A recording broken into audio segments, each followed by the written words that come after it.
안녕하세요. 김동석 강사입니다.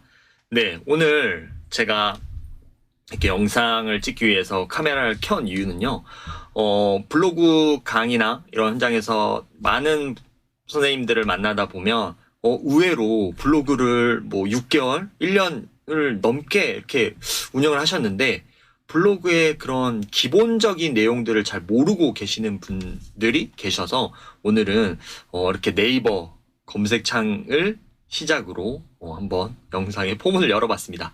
네, 이렇게 우리가 이제 로그인을 하면은 네, 여기 보시면은 블로그 탭이 있고 뭐 이 정도는 이제 내 블로그 들어온다. 이건 다 아시죠? 그래서 보시면은 오늘은 어떤 부분을 볼 거냐면 네, 이 관리 부분에서 한번 말씀드려보겠습니다. 우리가 크게 이제 관리 부분은 크게 기본 설정이 있고 꾸미기 설정이 있고 그다음에 메뉴 글 동영상 관리라는 이 크게 세 가지 그 설정 영역이 있습니다. 물론 블로그 통계 부분도 있지만 이 부분에 대해서는 제가 또 다른 영상에서 이렇게 다뤄볼 예정이고요. 그래서 오늘은 이렇게 기본 설정과 그 중에서 조금 수정을 했으면 좋을 것 같은 영역, 메뉴 글 동영상 영역에서 이 두 가지 영역을 조금 이야기를 하고, 다음 시간 영상에서는 이 꾸미기 설정과 또 메뉴 글 동영상에서 추가적으로 체크하면 좋을 그런 부분들에 대해서 이야기를 한번 해보도록 하겠습니다. 네, 그러면 첫 번째 시간으로 기본 설정에 대해서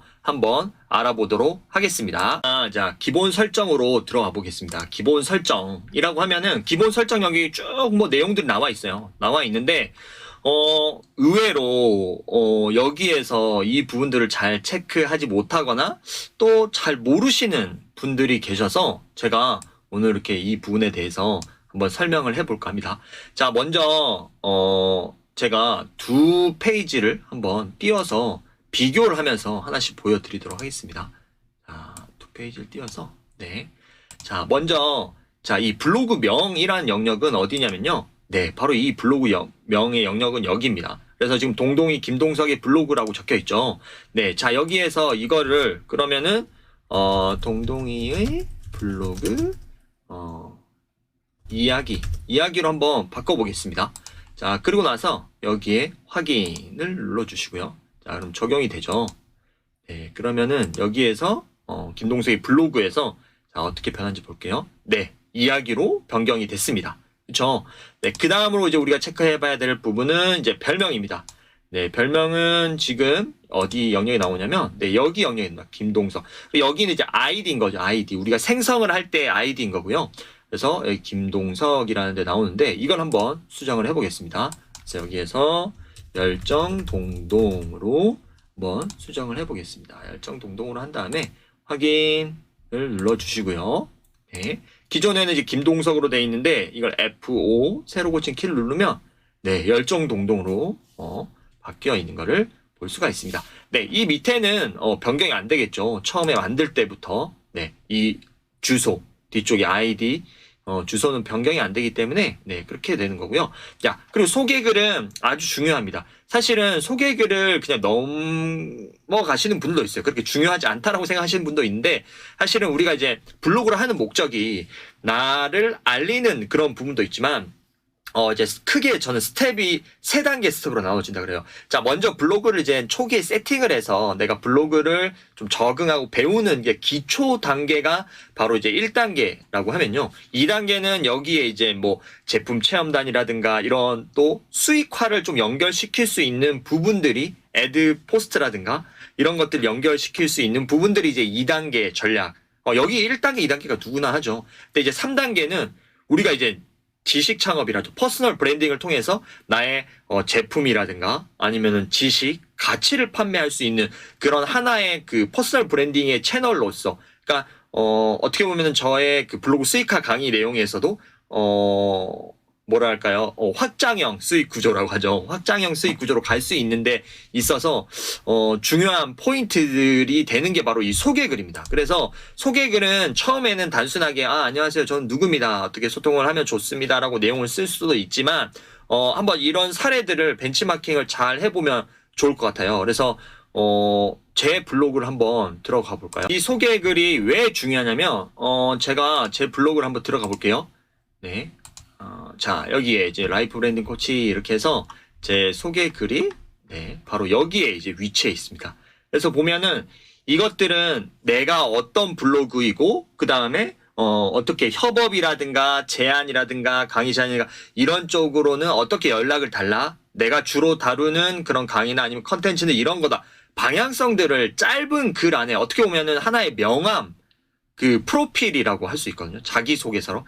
라고 할 수 있거든요. 왜 이게 중요하냐면, 일반적으로 이제 우리가 업체에서 뭔가를, 제품을 협찬을 하거나 아니면 섭외를 할 때 이 사람의 블로그를 들어와서, 이 사람이 어떤, 그런 블로그를 운영하고 있고 어떤 채널을 가지고 있구나라는 거를 이 영역에서 확인을 할 수가 있습니다. 그렇기 때문에 뭐 아까 말씀드렸던 것처럼 이렇게 짧게 내가 어떤 블로그라고 쓰는 것도 좋지만 예를 들어서 저는 육아 블로그고요. 육아 관련된 제품 협업이나 협찬, 제품 리뷰 문의는 땡땡땡 메일로 연락을 주세요라고 하나 써줌으로써 외부에서 섭외한 사람이 이 사람의 블로그는 이런 거고 이 사람은 실제 이런 협찬이나 이런 것도 진행 협업이 가능하구나라는 거를 인지를 할 수가 있는 거예요. 그래서 이걸 그냥 의미 없이 써놓기보다는 내가 어떤 역할을 하고 그다음에 이런 거를 같이 저랑 함께 하고 싶다면 콜라보를 하고 싶다면 어디 메일 주소로 연락을 주세요라고 그 멘트를 하나 써줌으로써 나의 그런 소개글을 훨씬 더 임팩트 있게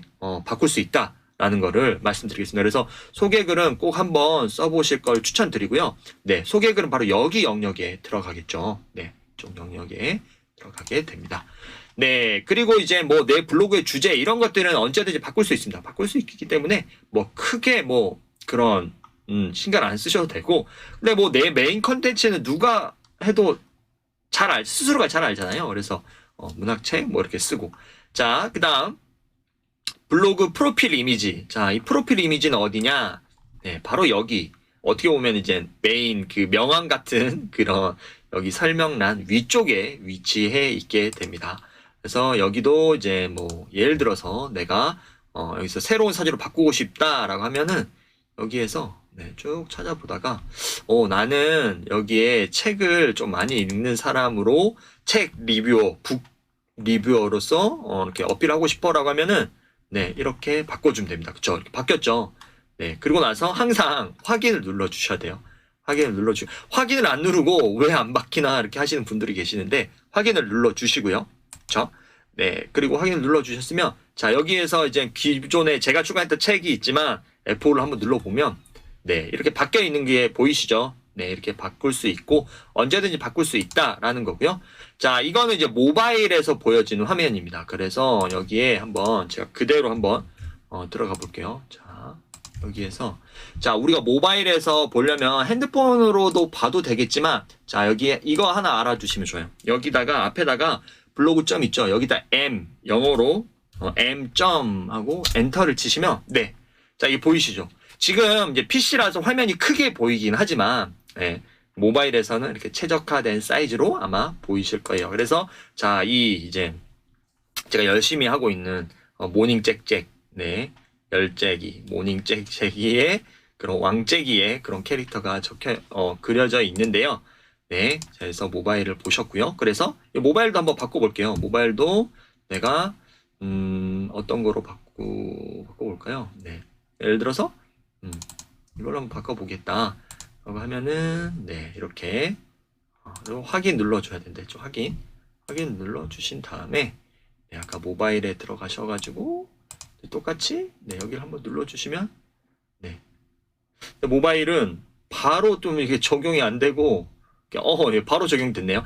자, 이거는 PC에 최적화된 이미지이기 때문에 이제 얼굴이 조금 잘리긴 했지만 그래도 여기에서 이런 이미지를 바꿀 수 있다라는 것 정도만 아시면은 충분히 이 페이지를 활용할 수가 있을 것 같고요.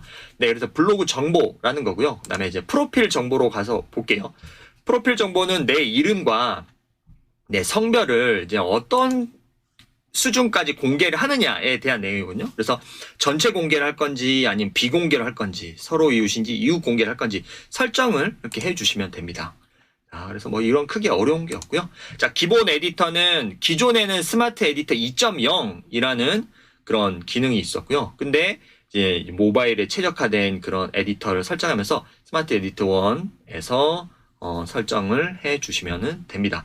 그리고 우리가 글쓰기를 할 때 기본적으로 글자 크기라든가 뭐 글자체라든가 아니면 이게 가운데 정렬인지 뭐 이런 것들을 일일이 설정을 하시는데 그럴 필요가 없습니다. 여기에서 바로 설정을 하실 수가 있거든요. 그래서 여러 가지 글자체가 있죠. 기본 서체부터 해서 쭉 글자체들을 나는 뭐 발음 고딕으로 하겠다. 나는 아니야, 글자체를 나는 뭐 6으로 할 거야.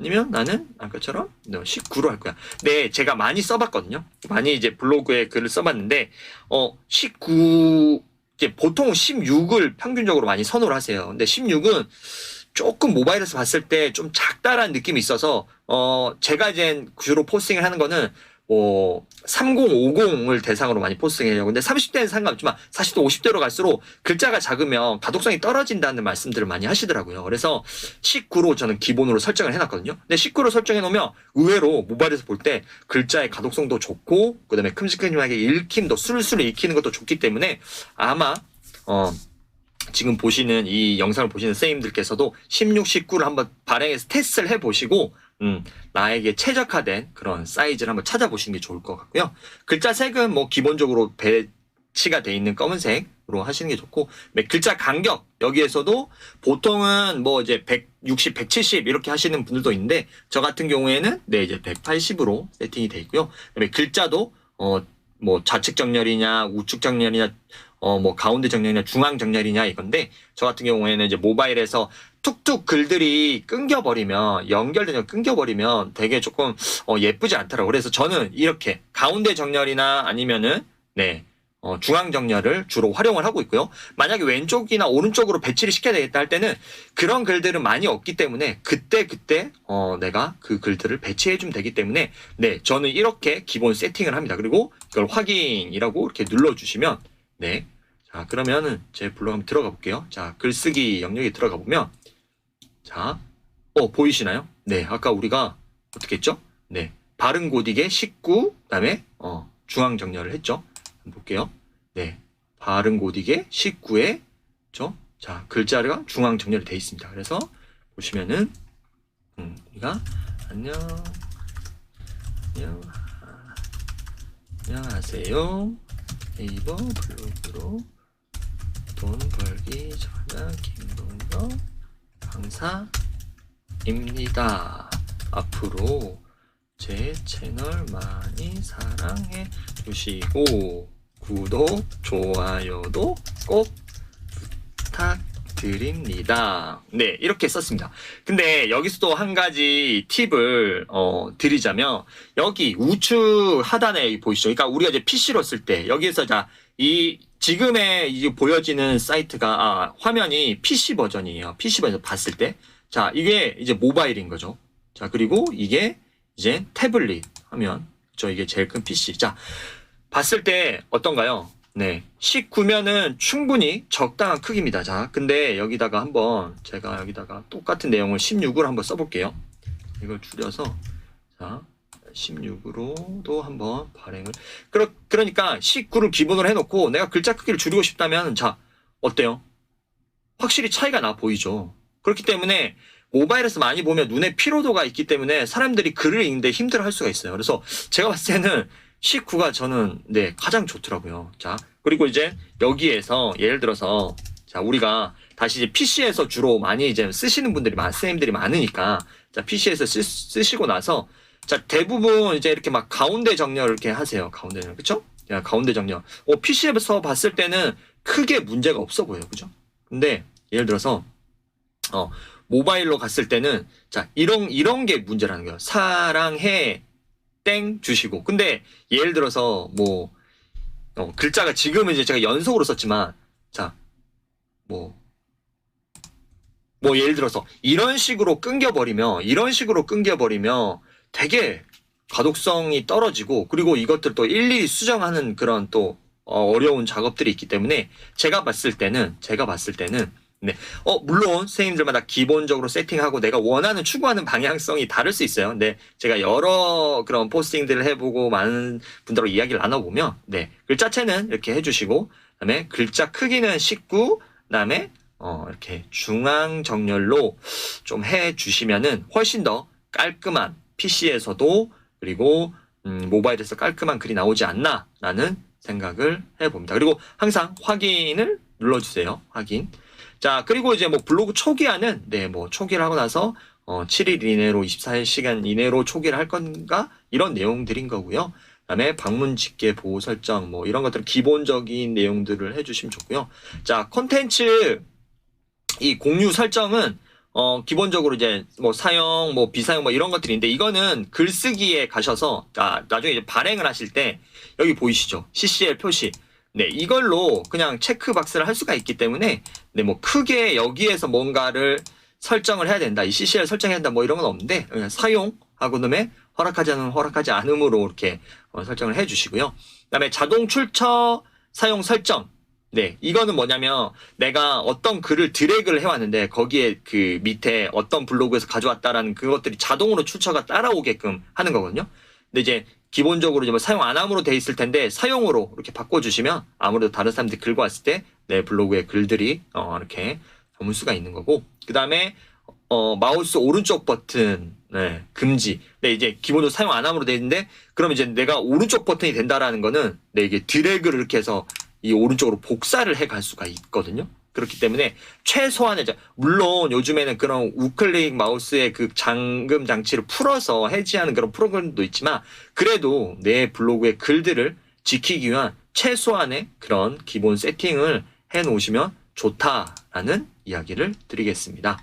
네, 그리고 스팸 차단이라는 게 있어요. 스팸 차단이라는 건 뭐냐면 자, 어떤 특정 아이디가 나한테 자꾸 비방된 글을 쓴다거나 아니면은 또 이 사람은 되게 광고 블로그 온 거예요. 그래서 이 사람이 내 블로그에 오면 체류 시간을 자꾸 떨어뜨리니까 이렇게 수동으로 이제 차단을 설정하게 하는 거예요. 그래서 예를 들어서 제가 어떤 아이디를 쳤습니다. 그래서 추가 눌러주면 돼요. 자, 이게 지금 제가 대문자로 해서 자, 하신 다음에 추가를 눌러주시면 됩니다. 이렇게 되면 수동으로 차단 설정이 되는 겁니다. 수동 차단 설정이 되는 거고요. 그다음에 스팸 글 차단이라는 게 있어요. 그냥 키워드 차단인 거예요. 그래서 나는 내 글에서 와가지고 뭐 욕을 쓴다거나 아니면 뭐 자살, 그렇죠? 자살 추가. 그다음에 뭐 마약, 뭐 너무 극단적이긴 하지만 그다음에 칼, 뭐 이런 것들을 이제 내가 스팸 차단으로 설정해놨다 이러면은 어떤 사람이 내 블로그에 와서 이거 마약 김밥 맛있어요 이렇게 아니면 마약을 하는 사람들은 뭐 이렇게 막 그런 비방글을 쓴다라고 했을 때 이 마약이라는 글이 그 댓글에 들어가 있으면 그 사람이 그 댓글을 쓰려고 발행을 누르면 사용자 이제 블로그의 사용자가 스팸 차단한 단어가 들어가 있기 때문에 이 글을 등록할 수 없습니다라고 뜨거든요. 네, 그래서 그런 내가 좀 싫어하는 키워드가 있다. 나는 내 블로그에 이런 것들이 자꾸 올라오면 나는 싫다라고 하시는 분들이 있으면 이런 것들을 하시고 이렇게 등록을 하시면 되는 거고요. 그리고 언제든지 이런 것들은 이렇게 삭제 이렇게 할 수가 있고요. 자, 그러면 차단된 글 목록에 들어가시면 댓글에서 이런 아까 키워드들이 있었는지, 그다음에 안부글에서 그런 것들이 있었는지, 뭐 서로 이유 신청에 이런 단어들이 있었는지 이런 것들을 다 확인할 수가 있거든요. 그러니까 안부글도 마찬가지고 댓글도 마찬가지고, 그다음에 서로 이유 신청할 때도 안녕하세요 뭐 이렇게 하면서 뭐 마약 거래합니다 뭐 그런 건 아니지만 그런 것들을 누군가 써서 이유 신청을 하려고 한다면 그런 것들도 제한이 될 수가 있다라는 거죠. 그래서 이런 것들은 언제든지 이렇게 그냥 X를 누르면 지우고 이것들을 넣고 빼고는 자유롭게 해주시면 된다라는 말씀을 드리겠습니다. 네, 그 다음에 이제 차단된 글 목록은 보셨고, 그다음 댓글 안부글 설정 이런 것들도 안부글을 어떻게 비밀글로 할 건지 공개글로 할 건지 이런 것들을 설정하시면 좋은 거고, 그다음에 이제 이웃 그룹 관리. 이웃은 크게 우리가 그냥 일반적인 이웃이 있고 그다음에 서로 이웃이 있죠. 그래서 이웃과 서로 이웃을 또 헷갈려 하시는 쌤들이 계시는데, 이웃은 어떻게 보면 우리가 이제 인스타로 쉽게 얘기 들면 선팔을 가는 거예요. 누군가 나한테 선팔이 오고 나도 선팔을 가고 이렇게 선팔의 개념, 그러니까 누군가 한 명만 이제 팔로우를 한 그 개념 그러니까 이웃을 신청한 개념이고요. 그다음에 서로 이웃은 서이웃이라고도 불러요. 서이웃이라고 부르는데 이 서이웃은 너도 나도 마파를 하는 거죠. 둘 다 이웃 추가를 해서 하는 거. 그래서 이렇게 이웃이냐 서이웃이냐 이런 것들을 설정할 수가 있고, 그리고 서로 이웃 신청받기를 이렇게 사용하지 않음으로 해놓으신 분들이 있어요. 뭐 상업적 블로거들이 너무 많이 섭외가 많이 들어오고 뭐 의뢰가 들어온 데서 사용하지 않음을 할 수 있는데, 실제 이렇게 돼버리면 어떤 나랑 진짜 친하게 지내고 싶은 블로거들이 들어왔을 때 이 사람은 그냥 이걸 안 받네? 라고 하고 그냥 나가는 경우가 있어요. 물론 이웃 추가만 하시는 분들도 있지만 대부분은 그냥 서이웃 소통을 하고 싶은데 나만 일방적으로 하게 되네? 라고 하면서 안 할 수가 있기 때문에 이 설정에 대해서도 한번 고민을 한번 해보시는 게 좋을 것 같다라는 거를 말씀드리겠습니다. 네, 그래서 오늘 우리가 전체 기본 설정, 꾸미 설정, 메뉴 글 동영상 관리해서 전체 이 내용들을 기본 설정에 대해서 살펴봤고요. 한 가지만 더 말씀드릴게요. 왜냐면은 제가 요즘에 선생님들하고 많이 소통을 하면서 블로그에서 좀 아쉬웠던 부분들이 있어서 그래요. 이 부분인데요. 자, 지금 제가 이제 뭐 제 테스트 또 블로그긴 한데, 자, 이렇게 블로그 포스팅 하나가 이제 뭐 자한동 참치 맛집이 떴어요. 자, 그러면 여기에서 사실은 자, 쭉 읽고 나서 사람들이 이렇게 여기 끝나구나 하고 끝나야 돼요. 그쵸? 끝나야 돼요. 근데 두 개의 글이 또 다른 참치가 아니라 닭강정에 대해서 또 나오는 거예요. 아니, 글이 그러면 이제 스크롤을 계속 내려가고 사람들의 심리상 이게 뭐야 끊김도 없고 되게 근데 또 이게 세 번째 글들이 이렇게 나와 있는 거예요. 자, 이런 설정들을 어떻게 바꾸느냐에 대해서 한번 이야기를 살짝 이것만 하고 오늘은 마칠 건데요. 네, 여기에서 블로그 우리 메뉴 글 동영상 관리 있죠. 여기서 블로그라는 부분에 들어가시면 이게 있어요. 페이지당 글. 근데 아까 우리가 3개가 보여줬던 거는 3개의 글이 연속으로 한 페이지에 보여지는 거예요. 그러면 되게 전문성도 떨어지고 뭔가 스크롤 할 때도 가독성도 계속해서 떨어질 수가 있어요. 그래서 이걸 설정을 1로 해주세요. 1. 자, 메뉴 글 동영상 관리에서 블로그 영역에 들어가셔서 1로 설정을 해주실 것을 추천드립니다. 1. 근데 심지어 어떤 분은 5까지도 해놓으신 분들도 있어요. 그러면 정말 이 블로그에서 머물고 싶지가 않게 되거든요. 그렇기 때문에 1로 설정해 주시는 거를 추천드립니다. 그래서 이거는 너무 많은 분들이 실수를 하고 있어서 이 부분만, 사실은 이거는 메뉴 글 동영상 관리 부분에서 더 추가적으로 설명을 드리겠지만 오늘은 이 부분까지도 함께 기본 설정 부분을 이야기를 하면서 같이 말씀을 드렸습니다. 네, 그러면은 저희가 오늘은 블로그의 진짜 찐 기초라고 할 수 있죠. 블로그 관리 영역에서 기본 설정에 대해서 배웠는데요. 다음 시간에는 우리가 꾸미기 설정에 대해서 조금 더 배우고, 스킨과 레이아웃의 1단, 2단, 3단 레이아웃 구성들의 장단점, 그리고 나의 주제와 맞는 그런 스킨 구성은 어떤 것들이 있을까? 이런 것들에 대해서 한번 자세히 다뤄보도록 하겠습니다. 네, 긴 시간 제 영상 시청해 주셔서 감사하고, 구독, 좋아요는 제가 영상을 제작하는데 큰 힘이 되니까요. 댓글도 많이 달아주시고 또 궁금한 사항들 댓글로 달아주시면 네, 제가 친절하게 영상으로서 한번 제작해 보도록 하겠습니다. 네, 감사합니다.